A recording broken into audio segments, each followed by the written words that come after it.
मैं 26 साल का हूँ और मैंने अपनी ज़्यादातर ज़िंदगी अकेले में काटी है। ऑफ कोर्स मेरे आसपास ऐसे बहुत से लोग हैं जो मुझे बहुत ज़्यादा प्यार करते हैं, बट किसी भी पॉइंट पर मेरे को ये नहीं लगा that I am not alone.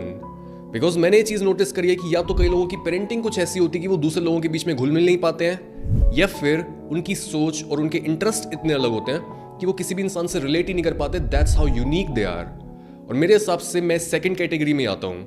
आप में से भी ऐसे बहुत से लोग होंगे जिनकी सोच और जिनके इंटरेस्ट इतने ज़्यादा अलग हैं कि आप ना तो दूसरे लोगों की बातों में कोई क्यूरियोसिटी दिखाते हो और ना ही दूसरे लोग ये समझ पाते कि आप किस चीज़ के बारे में बात करना चाहते हो। अपनी पूरी जिंदगी मैंने ये चीज़ सुनी है कि Saurabh is very different. Saurabh हर चीज़ अलग तरीके से करता है। सौरभ जिम में अगर है तो आप उसे कोई अलग तरीके की एक्सरसाइज करते हुए पाओगे। अगर सौरभ कुछ खा रहा है तो जो वो खा रहा होगा वो आम लोगों से बहुत अलग होगा। इवन मेरी करियर चॉइस इतनी डिफरेंट है, बट कभी भी मेरे को ये चीज़ एक कॉम्प्लीमेंट की जैसी नहीं लगी है।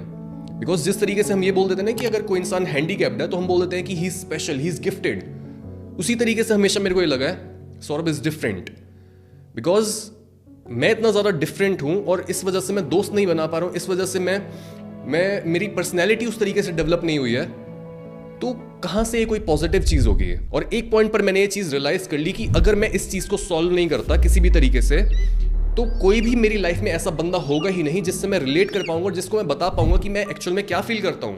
कोई मेरे को समझ ही नहीं पाएगा। और डीप इनसाइड हम इंसानों के अंदर ये वाली इंस्टिंक्ट होती है कि काश कोई मेरे को समझे, काश किसी के साथ मैं अपनी खुशी और अपना दर्द शेयर कर पाऊं और वो मेरे लेवल पर आकर मेरे को समझे कि हाँ सौरभ एक्चुअल में ये है। सो जिस पॉइंट पर मैंने ये चीज रियलाइज कर ली कि आम लोगों के बीच में रहकर कभी भी मैं डीप रिलेशनशिप्स बिल्ड नहीं कर पाऊंगा और कभी भी मेरे को वो लोग नहीं मिलेंगे जो बिल्कुल मेरे जैसे हैं। I started this brand. मैंने YouTube पर, Spotify पर या फिर जहाँ पर भी आप मेरे को देखते हो सुनते हो वहाँ पर मैंने पोस्ट करना शुरू करा और पिछले 4 से 5 सालों में क्या हुआ वो आपके सामने है। YouTube पर हमारे 8.5 लाख करीब सब्सक्राइबर्स हैं और Spotify पर ऑलमोस्ट 3 लाख हमारे सब्सक्राइबर्स हैं। और इस रीच के साथ आप खुद गेस कर सकते हो कि कितना ईजी है मेरे लिए मेरे जैसे लोगों को ढूंढना। यानी जब आप अपनी लोनलीनेस को सही जगह पर चैनलाइज कर रहे होते हो तब इसके 2 बेनिफिट्स होते हैं। पहला बेनिफिट ये होता है कि जस्ट बिकॉज आप वो काम कर रहे हो that is true to you, आपकी लाइफ बहुत ज्यादा मीनिंगफुल और बहुत ज्यादा फुलफिलिंग बन जाती है। आप ये क्वेश्चन नहीं कर रहे होते कि मैं जल्दी कैसे उठूं, मैं दूसरे लोगों की मदद क्यों करूं, मैं मोटिवेटेड कैसे रहूं, मैं कंसिस्टेंट कैसे रहूं, ये सारे क्वेश्चंस चले जाते हैं। और दूसरा बेनिफिट ये होता है कि जस्ट बिकॉज आप वो काम कर रहे होते हो that is true to you, आप उन्हीं लोगों को अपनी तरफ अट्रैक्ट करते हो जो ऑलमोस्ट आपके जैसे होते हैं और वो सिमिलर कॉजेज में बिलीव करते हैं। And this is how you convert your loneliness into meaningful company. बहुत से लोग यहाँ पर ये सोच सकते हैं कि सौरभ में भी सॉलिट्यूड या फिर अलोननेस के बारे में बात कर रहा है, बिकॉज यूजुअली यही बोला जाता है कि अकेलेपन के 2 टाइप्स होते हैं। एक होता है लोनलीनेस और एक होता है अलोननेस।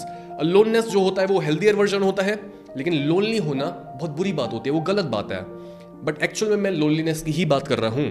यानी जो अकेले होने का वर्जन सबसे ज्यादा अनहेल्दी, सबसे ज्यादा पेनफुल होता है, अगर आप उस पेन को यूज कर पाओ तो आप अपनी लाइफ में बहुत ज्यादा प्रोडक्टिव हो सकते हो and you can make something of yourself. So अब बात करते हैं स्टेप बाय स्टेप प्रोसेस और लोनलीनेस के बेनिफिट्स की, जिससे मैं अपनी लोनलीनेस को यूज कर पाया एक ब्रांड और एक ट्राइब बनाने के लिए। Number 1, you can quickly move ahead of your surroundings. एक बहुत पॉपुलर कहावत है, if you want to go fast go alone, but if you want to go further go together.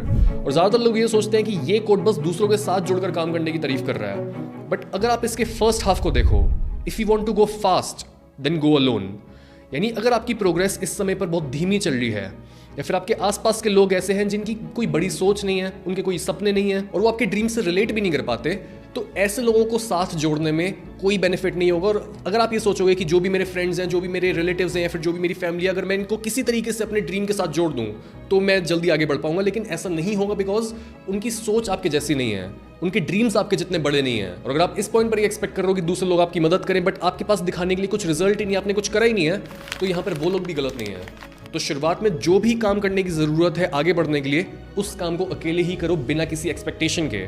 और इसी चीज से हम समझ सकते हैं पॉइंट नंबर 2 को, लोनर्स आर जनरलिस्ट्स। शुरुआत में जब आप अकेले होते हो और आपके पास किसी का भी सपोर्ट नहीं होता, तब आपको हर चीज खुद ही करनी पड़ती है। जैसे जब मैंने YouTube चैनल शुरू किया था 2019 में, मैंने ये चैनल शुरू किया था और 2016 में मेरे पास एक फ़ोन था OnePlus 3T, तो 3 साल पुराना फ़ोन था जो मैं 2019 में एडिटिंग के लिए यूज़ करता था और मेरे पास कोई 500,000 रुपये का कोई बेसिक सा माइक था। मेरे पास बस ये 2 इक्विपमेंट थे और खुद ही मेरे को वेब डिज़ाइनिंग, खुद ही मेरे को यूट्यूब पर वीडियोस कैसे प्रोड्यूस करनी है, खुद ही मैंने ये सीखा कि मार्केट कैसे करते हैं, सेल्स कैसे करते हैं, हर चीज़ शुरू से लेकर एंड तक खुद ही मैंने मैनेज किया है। और बस 1.5-2 साल पहले मैंने हायरिंग करना शुरू किया, उससे पहले हर चीज़ मैं खुद ही कर रहा होता था। तो शुरुआत में यही होता है गल्ले पर भी आपको बैठना होता है, मार्केटिंग भी आपको करनी होती है, प्रोडक्ट को भी आपको बनाना होता है और सर्विस भी आपको देनी होती है। हर चीज़ आप ही करते हो and you have to be a generalist. Even अगर आप इतने सारे अमीर लोगों को देखो तो उनके पास बस एक सिंगल डोमेन की नॉलेज नहीं होती, बल्कि उनके पास मल्टीपल फील्ड्स की नॉलेज होती है। जैसे कुछ टाइम पहले एक फॉरेन कंपनी है माइक्रो स्ट्रैटेजी, और उनके एक्स CEO थे माइकल सेलर, और वो एक पॉडकास्ट में बता रहे थे कि बिटकॉइन किस तरीके से काम करता है, और बिटकॉइन किस तरीके से काम करता है ये समझाने के लिए वो से कंपेयर करते ह्यूमन बायोलॉजी के साथ। और देखते ही देखते वो 10 अलग फील्ड्स के एग्जांपल्स देने लग गए। और मैं बस अपने मुंह पर हाथ रख के देख रहा हूँ कि यार इस इंसान को इतनी मल्टीपल फील्ड्स की इतनी डीप नॉलेज कैसे है। और सिमिलर चीज मैंने देखी जो वॉरेन बफेट के पार्टनर थे चार्ली मंगर। चार्ली मंगर की एक बुक आई थी पुअर चार्लीज एल्मनैक, और उसमें उन्होंने समझाया कि वो किसी भी स्टॉक को कैसे पिक करते थे। यानी वो बस ये स्टडी नहीं करते थे कि किसी कंपनी के फाइनेंशियल्स कैसे हैं, किसी कंपनी का फंडामेंटल कैसा है। इसके साथ साथ जो भी उनकी दूसरी फील्ड्स की अंडरस्टैंडिंग थी वो उन फील्ड्स की नॉलेज को भी यूज करते थे किसी भी स्टॉक को समझने के लिए। आपको यहाँ पर ये चीज समझने की जरूरत है कि अगर एक सर्टेन फील्ड में कोई पैटर्न निकल कर आता है तो चांसेस हैं कि वही सेम पैटर्न दूसरी फील्ड्स में भी निकलेगा। एग्जाम्पल के तौर पर हम अक्सर बात करते हैं 80-20 रूल की, that 80% of the results come from 20% of the efforts. और यही सेम रूल कितनी सारी डोमेन्स में काम आता है। अगर हम डेटिंग के बारे में बात करते हैं कि टिंडर पर, बम्बल पर 80% ऑफ द मैचेस मिलते हैं 20% लोगों को। अगर हम वेल्थ डिस्ट्रीब्यूशन की बात करें तो सिर्फ 20% लोगों के पास 80% वेल्थ है। इवन अगर हम आपके कपड़ों के बारे में बात करें तो जितने भी आपके पास कपड़े हैं उनमें से आप बस 20% कपड़ों को पहनते हो 80% ऑफ द टाइम्स। सो जब आप मल्टीपल फील्ड्स को स्टडी करते हो तब आपको उन फील्ड्स के बीच में कई कॉमन पैटर्न्स निकलते हुए दिखते हैं, और ओवर टाइम यही कॉमन पैटर्न्स आपके मेंटल मॉडल्स बन जाते हैं जिन्हें आप यूज कर पाते हो डिसीजन मेकिंग के लिए। सो अगर आपको शुरुआत में लग रहा है कि आपके पास कोई सर्टेन स्किल नहीं है या फिर आपके पास कोई सर्टेन नॉलेज नहीं है और आप वेट कर रहे हो कि कोई आपके पास आएगा, कोई आपको मेंटर करेगा, कोई आपको वो नॉलेज देगा, स्टॉप वेटिंग। और जो भी स्किल आपको जरूरी है अभी इस समय पर, आपको लगता है कि आपको लैंडिंग पेज बनाना है, कोई बिजनेस खोलना है, आपको नहीं पता कि किसी सर्टेन बिजनेस को चालू करने के लिए कौन से डॉक्यूमेंट्स लगते हैं, हर चीज को खुद रिसर्च करो और ये चीज समझो कि किसी भी सर्टेन काम को शुरू करने के लिए कितनी अलग अलग फील्ड्स की नॉलेज चाहिए होती है। Number 3, you have few but trustworthy friends. अगर आप ये टेस्ट करना चाहते हो कि किस इंसान को एक्चुअल में आपकी पड़ी और किस इंसान को ये फर्क ही नहीं पड़ता कि आपकी लाइफ में क्या चल रहा है, simply cut yourself of from all of your friends and focus on your goal. आप अपने गोल पर काम करना शुरू करो और धीरे धीरे आप नोटिस करोगे कि कोई ना कोई इंसान आपकी लाइफ में वापस से एंटर करने की कोशिश करेगा। वो आपको कॉल करेगा, वो आपको मैसेज करेगा, या फिर वो आपको स्कूल या कॉलेज में आपको मिलेगा और वो आपसे बोलेगा कि तुम कहाँ पर गायब हो, तुम इतने टाइम से मेरे से मिले नहीं हो, मेरे से बात नहीं कर रहे हो। Simply tell them that I am trying to break out of mediocrity, और मैं कोशिश कर रहा हूँ कि मैं अपनी फैमिली को एक बेटर पोजीशन में ले जा पाऊँ। और जितनी बार आप उन्हें ये बोलते हो, 1 बार, 2 बार, 5 बार, 10 बार, आप ये नोटिस करोगे कि आपके सर्कल में से 99% लोग टाइम के साथ साथ गायब हो जाएंगे। और एक पॉइंट के बाद ना तो आपका उनको कांटेक्ट करने का मन करेगा और ना ही फिर उनकी कॉल आपके पास आएगी। और आप ये भी नोटिस करोगे कि आपकी लाइफ में बस 1 या 2 लोग ऐसे रह गए हैं जिनको एक्चुअल में समझ आ रहा है कि आप क्या करने की कोशिश कर रहे हो।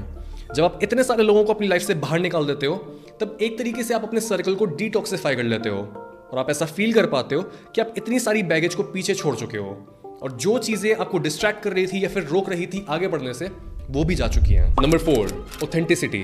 जब भी आप अकेले किसी रास्ते पर चलना शुरू करते हो तब आप अपनी इंटेलिजेंस और इंडिविजुअलिटी को प्रिजर्व कर पाते हो, बिकॉज आप किसी भी चीज़ से या फिर किसी भी इंसान से इन्फ्लुएंस नहीं होते हैं। आपको जो सही लगता है आप वो करते हो और कभी आप सही प्रूव होते हो, कभी आप गलत प्रूव होते हो। और यही जो पूरा प्रोसेस होता है ट्रायल एंड एरर का, ये आपकी पर्सनालिटी को बहुत ज़्यादा ओरिजिनल और यूनिक बनाता है। इसी वजह से जब आप किसी विजनरी, किसी महान थिंकर या फिर किसी फिलोसोफर के किसी आइडिया के बारे में सुनते हो, आप ये सोचते हो कि इसके पास इतना यूनिक आइडिया, इतना यूनिक इंसाइट कहाँ से आई होगी। तो उनके यूनिक आइडियाज़ और उनकी यूनिक इंसाइट्स का सोर्स यही होता है कि वो इन चीज़ों को टेस्ट करके देखते हैं और फिर उनको अथॉरिटी मिलती है इन चीज़ों के बारे में बात करने की। Number 5, stable emotions. अगर आप अपनी लोनलीनेस को फेस कर सकते हो तो उसका मतलब ये कि आपके अंदर जितनी भी केओस है आप उसको मैनेज करना और खुद को काम रखना जानते हो। जबकि अगर कोई इंसान ऐसा है जो अपनी लोनलीनेस से दूर भागता है, खुद को गलत रिलेशनशिप्स में उलझाकर या फिर गलत हैबिट्स डेवलप करके, वो इमोशनली अनस्टेबल होगा, वो ज़्यादा स्ट्रेस नहीं झेल पाएगा और जो भी उसका गोल है उसे बीच रास्ते में ही क्विट कर देगा। सो अपनी लोनलीनेस को एक वीकनेस की तरह देखने के बजाय उसे एक सुपर पावर की तरह देखो, जिसकी मदद से आप अपना करियर भी बना सकते हो, आप अपनी लाइफ में मीनिंग भी ढूंढ सकते हो और आप अपने अराउंड एक ऐसे लोगों का सर्कल बना सकते हो जो आपके मरते दम तक आपको सपोर्ट करेंगे।